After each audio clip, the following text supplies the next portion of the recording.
Today is August 4th, 2024, and it is the first time in 2 months that I am filming a monthly reading wrap-up, and I have never been more excited in my life. Hello, if you do not know me, my name is Paige. I do a whole lot of reading, but for the past 2.5 months, I was in a massive book slump, and today is the first time in a very long time that I can go back and reminisce on the books that I've read because I've actually read books. I read books in July, and I'm going to tell you all about them today. Monthly wrap-up videos are by far one of my favorite to film, edit, and get out to you guys because I think it's beautiful at the end of the year to go back and look at all of the books that I loved, the books that I hated, the books that I DNF'd, and all of the wonderful statistics like that.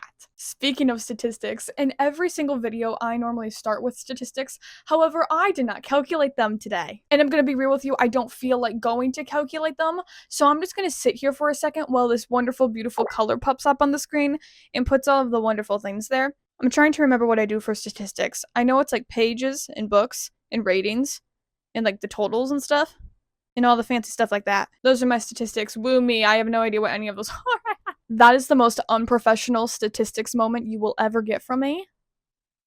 But I feel like it's validated. But it is now time to go and talk about the books. So let's talk about the 5 books that I read in the month of July. The first book I read this month was technically an audiobook and also a book I got from the library, so I don't have it on me, but that was Child of Light by Terry Brooks. When I tell you this book is something I never wish I picked up, never sat through the entire book of, and just don't want to see again, I mean it. I picked this up because I found the sequel and the sequel looked good, but I obviously had to go back and read the first one first, and I heard that Terry Brooks was a very good fantasy author, but this book did not hit. Reading the reviews on Goodreads, I also found that not a hot take. A lot of people were very disappointed in this book, and I can completely, I understand. The first 3-4 chapters were really interesting, and I was excited to see where the story was going to go because it was just genuinely so intriguing, but the second that we hit the actual plot of the book, I was bored out of my gourd. Well, not bored, because I wanted to know what happened, which is why I finished the freaking book.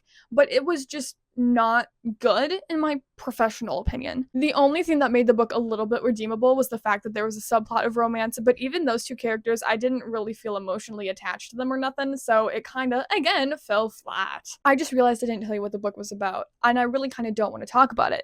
But Sparks Notes version, fantasy, fae, 2 different worlds, fighting, war, kaboom. I wasted my time, so you don't have to.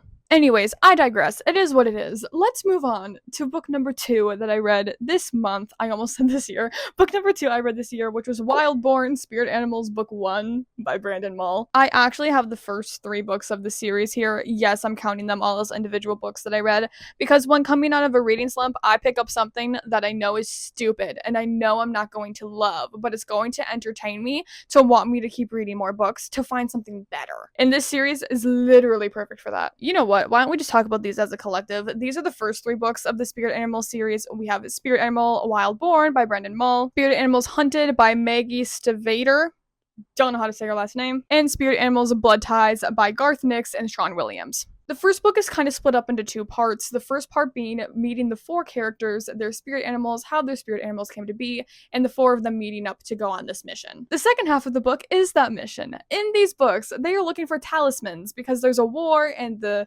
great beasts, which are the 4 spirit animals that our 4 main characters have to save the world. So kind of entertaining, but also on a child level, so they find the thing they're looking for in book 1. And obviously, because they're going around and collecting all of these talismans, the same thing happens in every book. Book 2, they find another talisman, but oh no, what happens? The bad people are hunting them. Book 3, they're looking for another talisman, but oh no, what happens? The bad people are hunting them. Given in each of the books, the plot is a little bit different, and they go to a different area. It's a new location, there's a new weather going on, animals, they run into different people and stuff like that, but it is the same thing over and over again. I'm done at this point. With that being said, I do know these books are made for 8 to 10 year olds. I think it says grade 3 on the back of this book.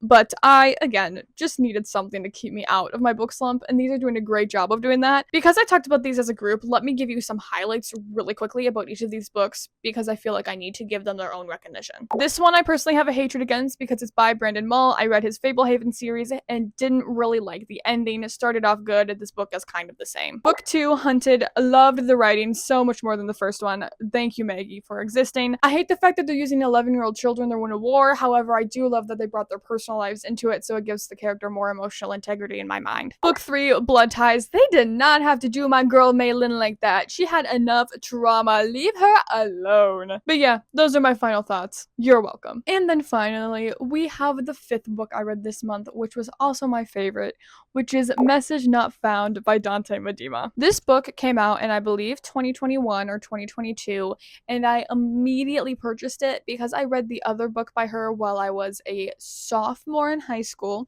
and completely loved it, and I've been carrying this book around since about that time. When I say Miss Medema knows how to write books, she knows how to write books, okay? This book has got to be one of my favorites that I've picked up in a really long time, even book slump aside. Like, previous to the book slump, I wasn't reading any books I was completely in love with, but I am completely and utterly in love with this book. I remember about a month and a half ago, I made a TikTok where I said, when I pick up this book, I know I'm going to love it, right? It was like one of those sounds that you pick books to, and it lived it up. It lived it up, and I was correct. I waited so long, but when I finally read it, it was absolutely perfect. Before I tell you exactly what this book is about, I do just want to let you know that this book is very heavy on grief, and we follow the main character as she goes through her cycle of grief, which I did not know going in because I don't read backs of books. I was under the impression that this was like her best friend went missing and she had to find her best friend, but in fact, it is her best friend died in a car crash and she has to live on without her.